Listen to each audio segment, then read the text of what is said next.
पंजाब टक आज आहे 12 जानेवारी 2025 आणि मी आज आहे लोणार सरोवर या ठिकाणी मी जात आहे. सिंदखेड राज्याहून अकोटला जाणार आहे. तर या ठिकाणून आज आभाळ आल्याच्या नंतर मला खूप शेतकऱ्यांचे फोन आले. तर आमची तूर उभा आहे, मग पाऊस येणार आहे का? तर सर्व शेतकऱ्याला सांगतो की राज्यामध्ये 17 तारखेपर्यंत ढगाळ वातावरण राहणार आहे.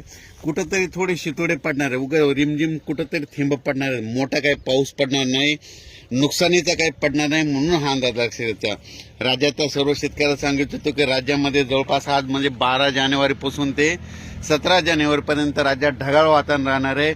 मोठा काही पाऊस पडणार नाही, शेतकऱ्याचं नुकसान होणारा काही पाऊस येणार नाही, त्याच्यामुळे काही घाबरायचे गरज नाही. पण राज्यातल्या सर्व शेतकऱ्याला सांगू इच्छितो की राज्यामध्ये आता आज 12 जानेवारीला पूर्व विदर्भ, पश्चिम विदर्भ, उत्तर महाराष्ट्राकडे काही ठिकाणी उगाच 2-4 थेंब पडतील म्हणून हा अंदाज लक्षात येतात.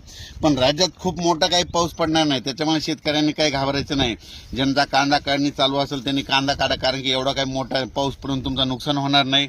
त्याच्यानंतर ज्यांचे तूर काढायचे त्यांनी तूर देखील काढायला सुरुवात करा, कारण की एवढा काही खूप पाऊस पडणार नाही, नुकसानीचा पाऊस पडणार नाही.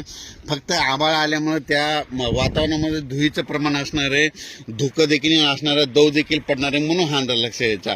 त्याच्यानंतर 18 तारखेच्या नंतर परत थंडीमध्ये वाढ होणं सुरू जाणार आहे, म्हणून हा अंदाज लक्षात येतात. राज्यात मात्र जानेवारीच्या शेवटच्या आठवड्यामध्ये म्हणजे 26 जानेवारीच्या नंतर एकदा मात्र राज्यात चांगलं पावसाचं वातावरण तयार होईल, त्याचा अंदाज आपण नंतर देणार आहे. पण राज्यात मात्र सध्या तरी आज म्हणजे 12 जानेवारी ते 17 जानेवारी दररोज ढगाळ वातावरण राहणार आहे, अंशतः ढगाळ राहणार आहे.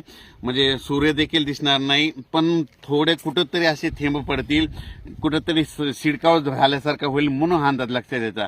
अचानक वातावरणात बदल झाला तर लगेच एक मेसेज द्यायचा.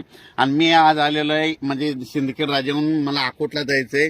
आणि या ठिकाणी आमचे जळगाव जिल्ह्यातील संपूर्ण शेतकरी मित्र भेटले आणि या ठिकाणी शेतकऱ्याला खास करून ते शेतकरी म्हणले की आमच्या तूर काढणी चालू आहे, मग पाऊस येईल का, नुकसान होईल का? मी म्हणलो की पाऊस येणार नाही, नुकसान काही होणार नाही, म्हणून काही चिंता करायची गरज नाही.